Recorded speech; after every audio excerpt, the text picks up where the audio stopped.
नमस्कार साथियों। कल से मेरे खिलाफ एक स्क्रिप्टेड कैंपेन चलाया जा रहा है। सेम भाषा, सेम बातें, सेम आरोप। ये कोई कोइंसिडेंस नहीं है, बल्कि एक कोऑर्डिनेटेड अटैक है। पहले मैंने सोचा कि मुझे इसका जवाब नहीं देना चाहिए।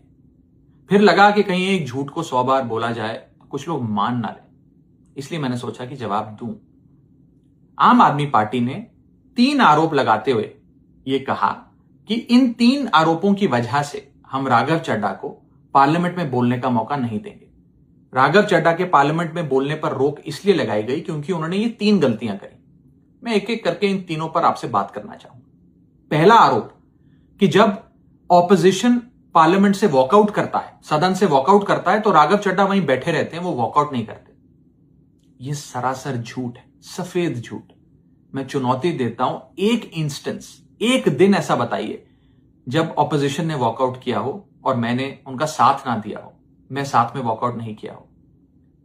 और पार्लियामेंट में तो हर जगह सीसीटीवी कैमरा है। आप सीसीटीवी कैमरा निकाल कर दिखा दीजिए, दूध का दूध और पानी का पानी हो जाएगा। दूसरा आरोप लगाया कि राघव चड्ढा ने चीफ इलेक्शन कमिश्नर के इंपीचमेंट मोशन पर, यानी कि मुख्य चुनाव आयुक्त को हटाने वाली जो याचिका थी, उस पर साइन करने से मना कर दी। दूसरा सफेद झूठ। ना मुझे आम आदमी पार्टी के किसी भी नेता ने इस मोशन पर साइन करने के लिए कहा, ना औपचारिक तौर पर कहा, ना अनौपचारिक तौर पर कहा। और आम आदमी पार्टी के राज्यसभा में कुल 10 सांसद हैं, जिनमें से 6 या 7 सांसदों ने इस मोशन पर खुद ही साइन नहीं किया। तो भला इसमें मेरी क्या गलती? खाली सारा दोष मुझ पर ही क्यों मढ़ा जा रहा है? और इस मोशन के लिए राज्यसभा में कुल 50 सिग्नेचर चाहिए होते हैं, यानी कि 105 विपक्षी सांसदों में से मात्र 50 सिग्नेचर से ये याचिका पूरी हो जाती। तो इतना शोर क्यों?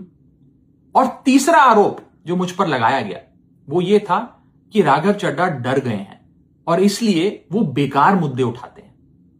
पहली बात मैं बता दूं कि मैं पार्लियामेंट में शोर मचाने, चीखने, चिल्लाने, माइक तोड़ने या गाली देने नहीं गया। मैं वहां पर जनता के मुद्दे उठाने गया हूं, लोगों की बात करने गया हूं। और मैंने कौन सा मुद्दा नहीं उठाया? मैंने जीएसटी से लेकर इनकम टैक्स की बात करी, पंजाब के पानी से लेकर दिल्ली की हवा का मुद्दा उठाया, हमारे सरकारी स्कूलों की हालत से लेकर कैसे पब्लिक हेल्थ केयर इंस्टीट्यूशंस को मजबूत किया जाए, इंडियन रेलवेज में जो पैसेंजर्स ट्रैवल करते हैं उनकी समस्याएं रखी, यहां तक कि मेंस्ट्रुअल हेल्थ, एक ऐसा मुद्दा जिसके बारे में लोग बात करने से कतराते हैं, वो बातें तक रखी। बेरोजगारी से लेकर महंगाई तक तमाम मुद्दे उठाए। आप मेरे 4 साल का पार्लियामेंट का ट्रैक रिकॉर्ड उठाकर देख लीजिए। और मैं पार्लियामेंट में इंपैक्ट क्रिएट करने गया हूं, मैं पार्लियामेंट में रकस क्रिएट करने नहीं गया। ये टैक्स पेयर के पैसे से जो पार्लियामेंट चलती है, उस टैक्स पेयर के मुद्दे उठाने में पार्लियामेंट में गया हूं।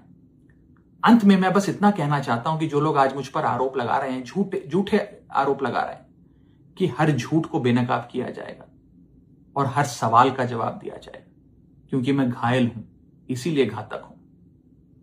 जय हिंद।